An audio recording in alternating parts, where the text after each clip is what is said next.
Guys, ayan, kukuha tayo ng bayabas. Hindi, walang ayos-ayos to guys. Kasi sobrang init dito sa bundok.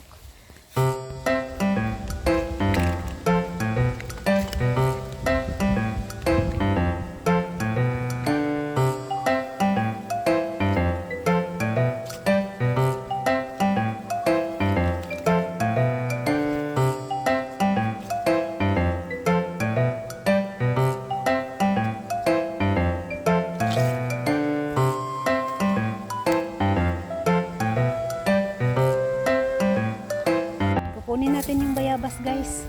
Mayroong hinog, napakalaking hinog oh. Ilan pa sila? Siguro mga 4. Ayan. Kunin natin guys para kakain tayo ng bayabas.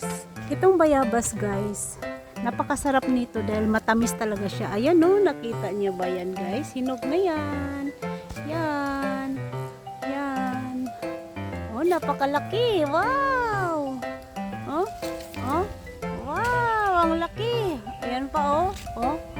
Wow! Tapos mayroon pa dito sa taas guys. Ayan. Tapos mayroon pa dito guys. Mayroon pa. Ayan. Ang dami.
Piraso ang napitas nating bayabas. Napakalaki to at napakatamis pa nitong bayabas na to. Yan. Ito ang mapitas pero mayroon pa rin mga hilaw. Hindi ko pwedeng kunin yung hilaw para mayroon tayong balikan next day.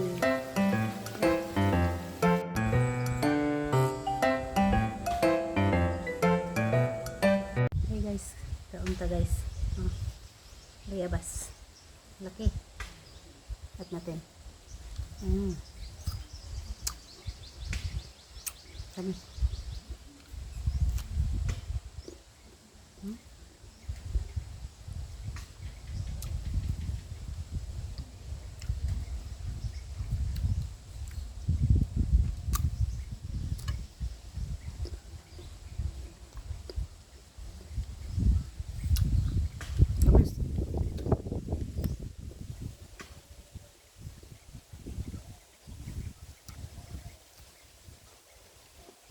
Mother guys, binigyan ko, in-slice ko lang dahil di siya makakadlot eh.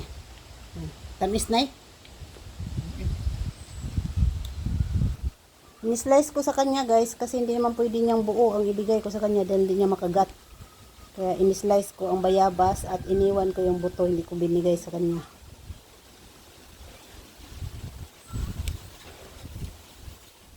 Tagkoon no, bayabasa. Hindi anak. Nagkasan kay gikuhang adilang, itimbang ang kuhang ng gramo mo, isang kilo. Isang buok? Hmm. Muni uba na? Mamaling liso pa. Mm.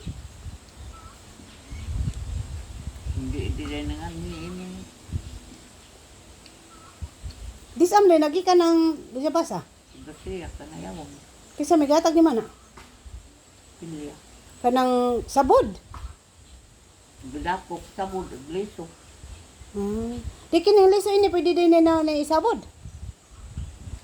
Pwede. Matira.